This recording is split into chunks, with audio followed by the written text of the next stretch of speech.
turns bloody at the final stop of the controversial college tour.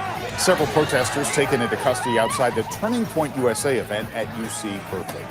Good evening. Thanks for joining us. I'm Dan Ashley. The conservative group's nationwide tour ended tonight here in the Bay Area, and that stop comes exactly 2 months ago to the day when founder Charlie Kirk was shot and killed at the first event of the tour in Utah. For this breaking news update, let's go to ABC 7 News reporter Frances Wang. She's live on the Cal campus where the event just wrapped up not long ago. Frances, you saw a lot of protesters and a lot of security, too. Yeah, Dan, organizers expected these protesters, many of them showing up hours before doors even opened. There were some tense, even violent moments you can imagine with protesters and attendees just standing within inches of each other. At one point, police even had to move the line. Where were you 2 months ago today when you heard Charlie had been shot? The Turning Point USA tour ended here at UC Berkeley with hundreds packed into Zellerbach Hall.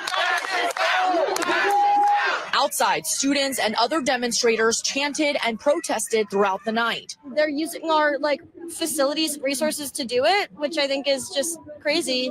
It's like, go somewhere, we don't want you here. Events like this should never happen on this campus or anywhere again.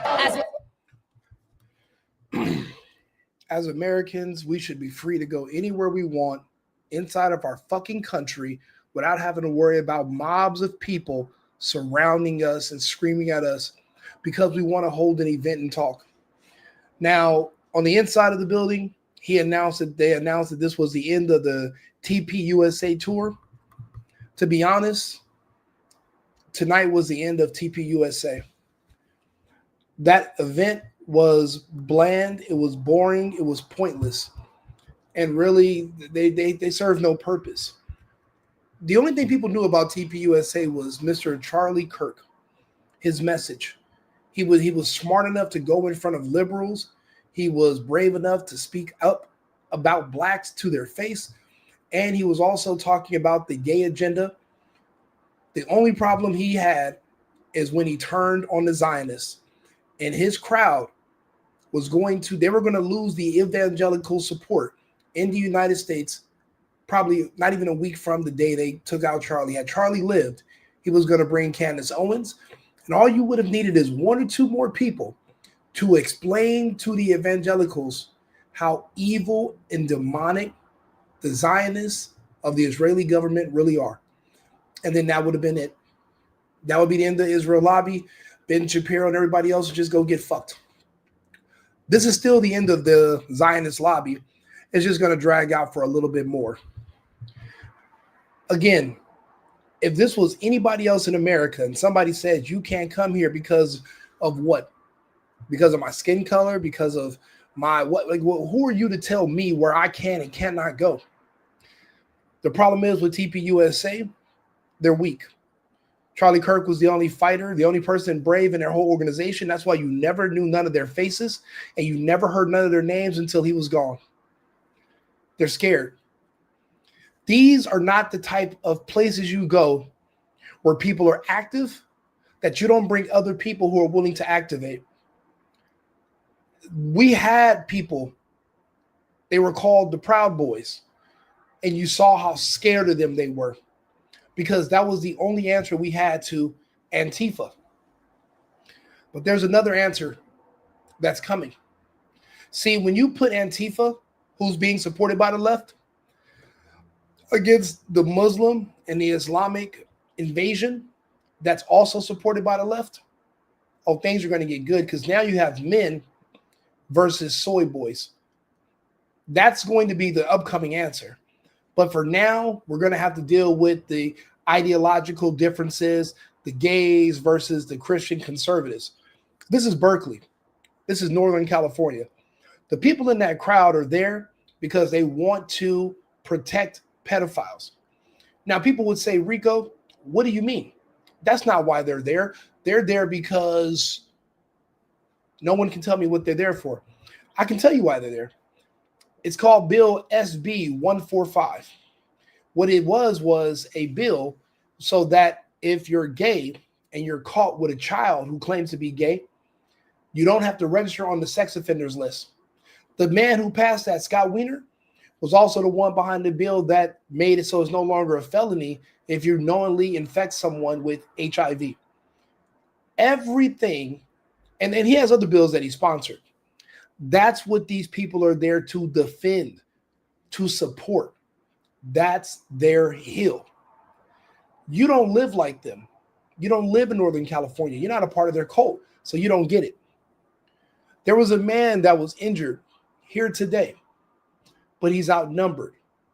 Why was he even there to begin with? Let's go back to this protest. People here for the Turning Point USA event gathered here in line. They have just been let in, but as you can see, the protesters are upset, yelling at police who are standing there ready with riot gear. Tensions escalated.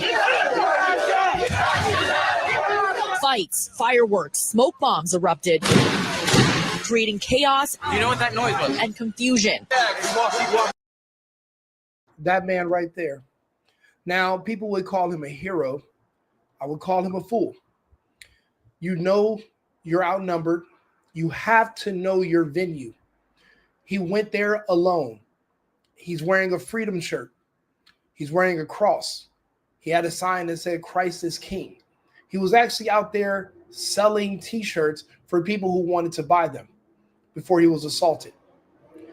People are saying that he was arrested.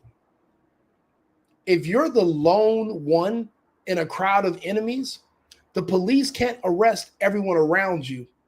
You're the agitator. You're the oddball out. I'm not defending those fucking animals that attacked him. I'm defending the fact that the way it works for the police only have so many resources and so much manpower. They've been defunded. They've been demoralized. He doesn't live in that community, obviously, or he would be a part of the cult. He just came in for the event. The people that are in that crowd, they live in Berkeley.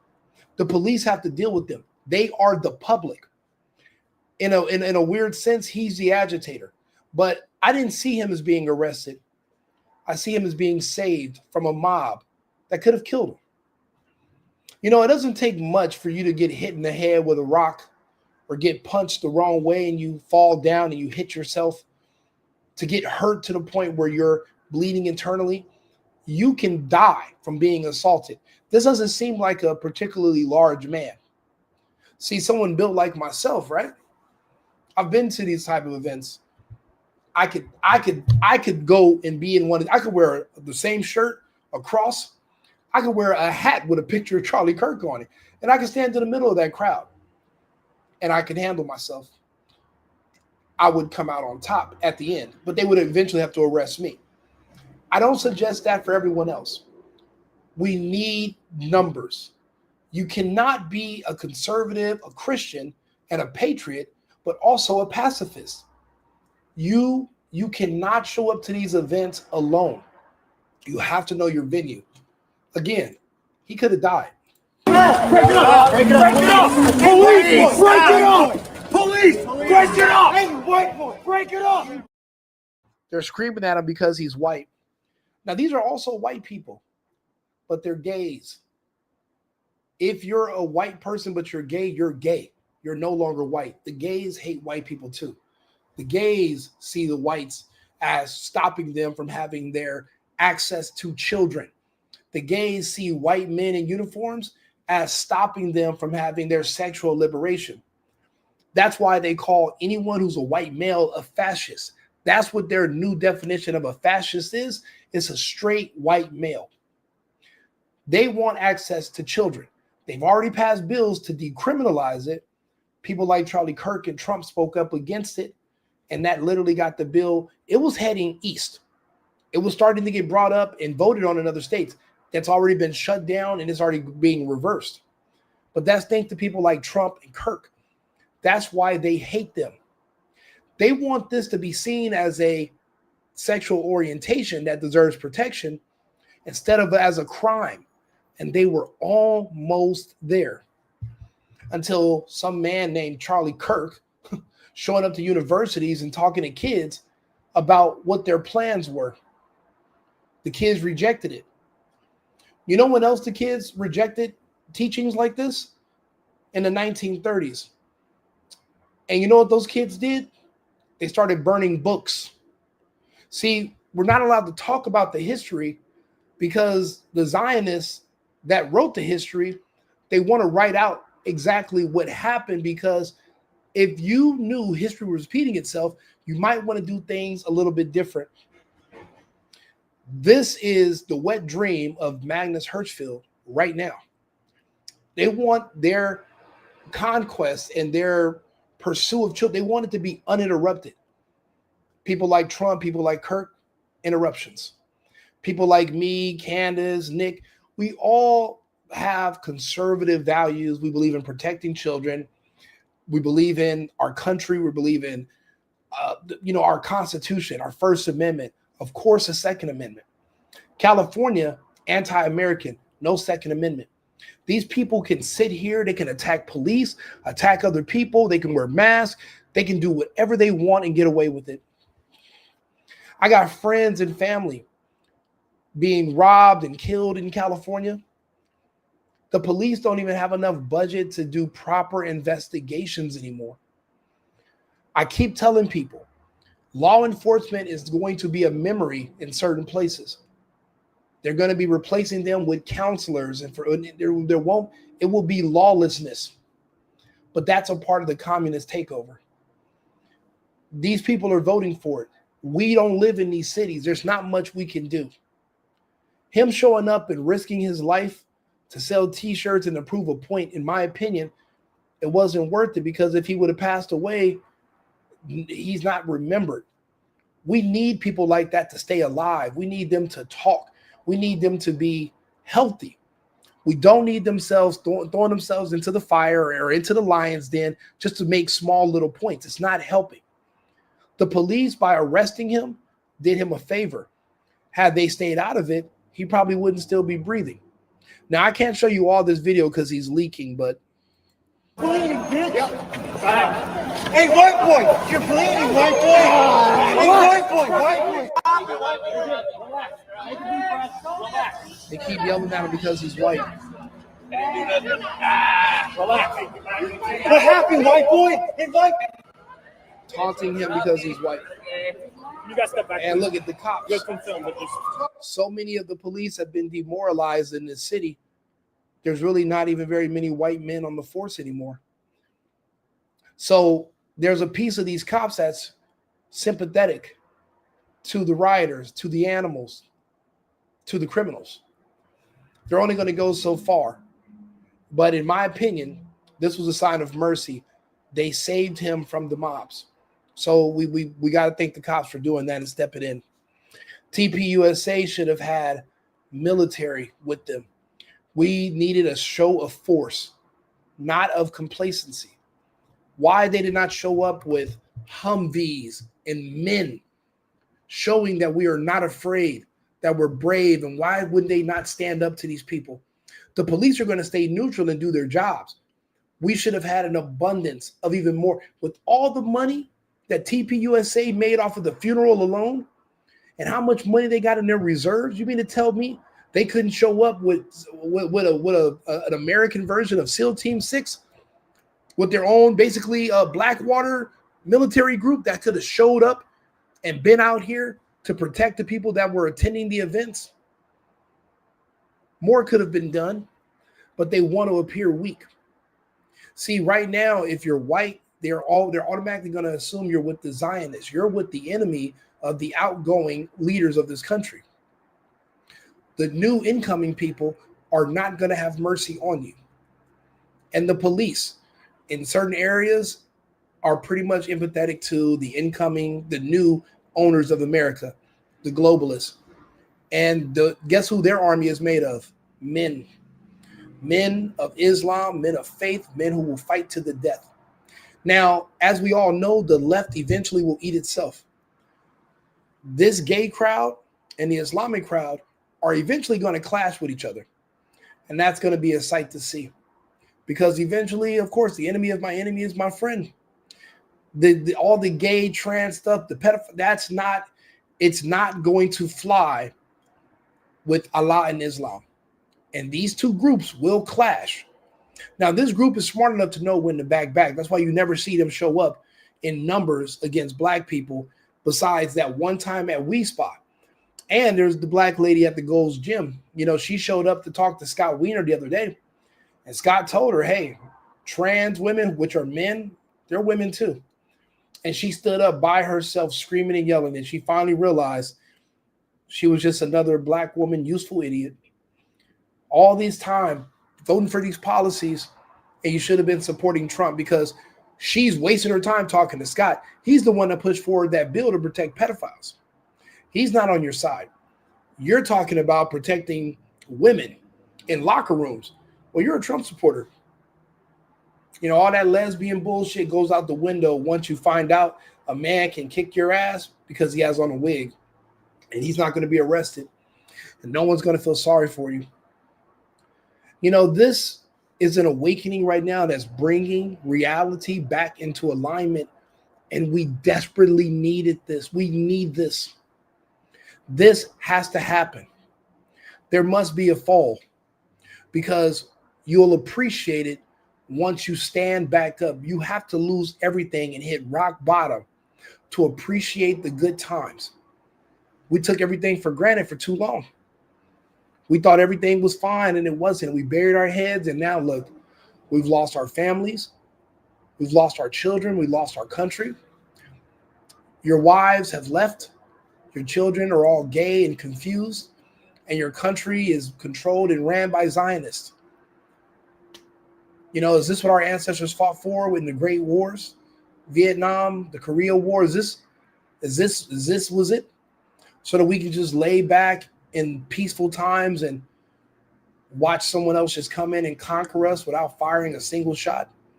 And you're too scared, you're too afraid to put yourself out there and to defend what's yours?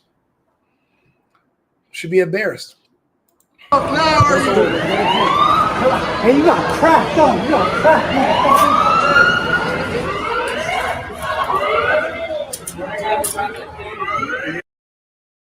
So that's the guy he was fighting with. They say he's Muslim. He grabbed the chain from his neck. They said he punched him in the face 15 times or so, but he probably wasn't the only one. It was a mob. Multiple people hit him. Luckily, the police were there to arrest him, or he could have died. You know, this is my advice. Don't go alone, and don't go with people that are not active, that are not ready. You know, it's a man's game. You know, we let women come into these spaces and talk, and all it does is just make you weaker, because you start thinking, well, if a woman's talking, then I don't need to be aggressive. I don't need to be tough. I don't need to be sure. And then when the violence starts, where are these women? They're dug down somewhere hiding. Are they out there in the fray? Are they out there swinging? Are they? No, they're not. That's why when people say we got to repeal the 19th, I understand.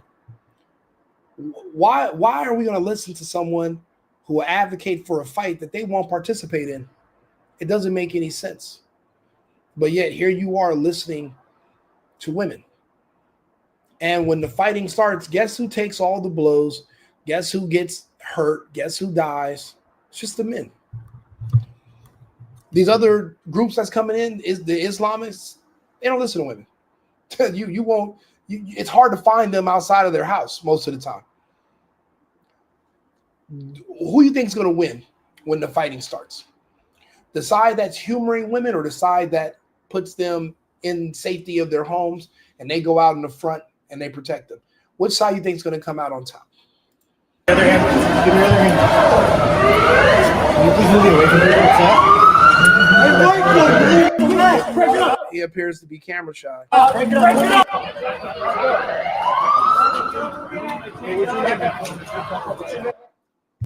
Again, the police can't arrest. There's too many of them.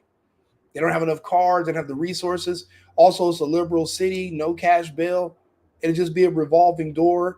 The DA will drop all the charges because they're a part of the army that this city is creating. These protesters are soldiers for the city and for the leadership of the state. This is their army.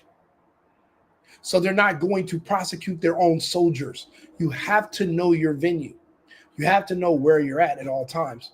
Let's go back to the news report. At least one person was hurt, multiple arrested. Attendees and supporters of Turning Point's founder Charlie Kirk not deterred. When you see someone that courageous with their faith, you're like, why am I not that courageous with my faith? I want to be that courageous with my faith. I should be not afraid to wear a shirt that says Jesus on it, even though everyone looked at me today and gave me dirty looks. It's like, that's okay. I want to encourage free ideas expression. I don't want one side to dominate the other. And I think there's valid points on both sides. Speakers, including actor Rob Schneider, questioning free speech here on campus. Berkeley, shame on you folks. Shame on you. And addressing the protesters outside. You're coming from a place of emotion. And that's tough. Even without Kirk, the Night and Turning Point USA tour concluded with his signature Prove Me Wrong format. Attendees given time to line up and ask questions or share their points of view. Besides Snyder, they didn't even show us who else was on stage because it was a waste of time and it was pointless. It was dead. There was nobody of importance there. Nobody cares to show up. The greatest allies TPUSA could have had would have been friends of Charlie. TPUSA has turned on them. The people that Charlie was platforming to come up to speak, those people are prominent on the internet. They would have been the future. They would have kept things going. But see, TPUSA, apparently it seems like they went along with this for the money. And right now who's buttering their bread is the Zionists, Israel. So they don't care about the quality of the work. It seems like more so Israel's paying them to not say anything and just to stay out of it. This is a war, and the Zionists are losing. But if they lose and you side with them, that means you lose too. So what does it look like after your loss? What happens to your country, to your state, to your city? We're already watching it unfold in New York and Minnesota. We're watching it spread. Communism, people are offering free rent if you vote for them. They want to freeze rent, freeze utilities, start offering UBI. All your freedom of self-determination to support your family, all of it disappears and goes away. All because certain people around you don't want to work, but you do. And I don't know what the answer to that is besides separation.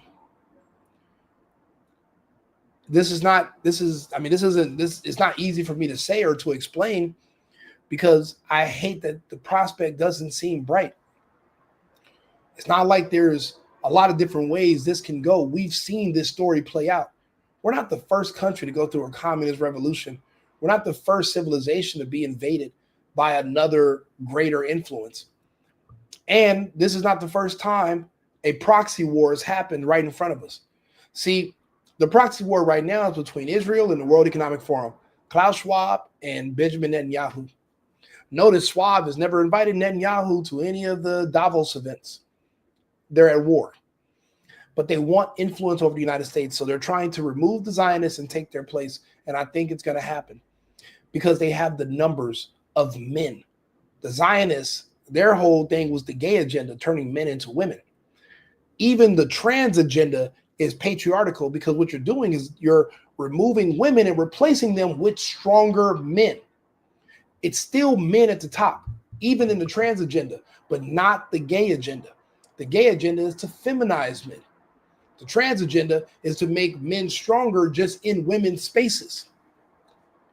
The patriarchy is going to win because we're humans and we're stronger. I don't understand. This shouldn't be too much to understand. People are just in denial or they don't watch enough of my material, so they're not completely up to date. That's why I try to do so much material every day so that people can understand the context of what's happening around them. I'm a stenographer in a way. In the future, if there's no electricity and I'm have to come talk to everyone in person only because there's no internet, I will have to be the one to explain to them how we got to where we are and how not to end up in a cycle and end up here again in the future. We want to end up better off than we came in. This event at Berkeley was a waste of time. They didn't even show you who was on stage. It was a bunch of empty, low energy weasels, wimps, people that are just paid. Everyone's quiet. No one's questioning about what's happening that happened to Kirk. There's only a handful of us even doing videos. I'm doing videos about Charlie Kirk, his assassination, the cover-up every week. So is Ian Carroll. So is Candace Owens. So is Mr. Let Go. So is Jesse on Fire. There are certain people that are keeping this going when everyone else wants to sweep it under the rug. I'm the one that did the deep dives on Erica Kirk in their initial first videos where I showed she's an actress. This was all fake. Charlie was in love. She was in business. He just thought he got lucky and God sent her to it. No, the Zionist sent her to you as a handler to watch you and to break you away from Candace. She's a little bit too hard to control. But you see, Candace is out of reach. She's not doing public events. She knows the danger. Charlie underestimated it. You know, we look back on the video of when he passed, he's hit in the neck, allegedly. They lay him on the side where his hit is so that what, it could just pour out. But when you look down, nothing's pouring out. Then they showed me all these videos, Sona. 2 weeks later, Sona AI. I don't even know if the video I saw of all that shooting out of his neck, I don't know if that was real. I don't know if the people that were in front of the stage saw the same thing happen. There's a gag order on them, and none of them are making videos. Why are we the only ones making videos? Why? What happened to all the students and all the witnesses? Why aren't they getting on camera and doing podcasts and doing shows? Why is nobody talking to them? Why is nobody asking, are the videos you've seen online of what happened and what you saw in person, do they line up? Is it the same?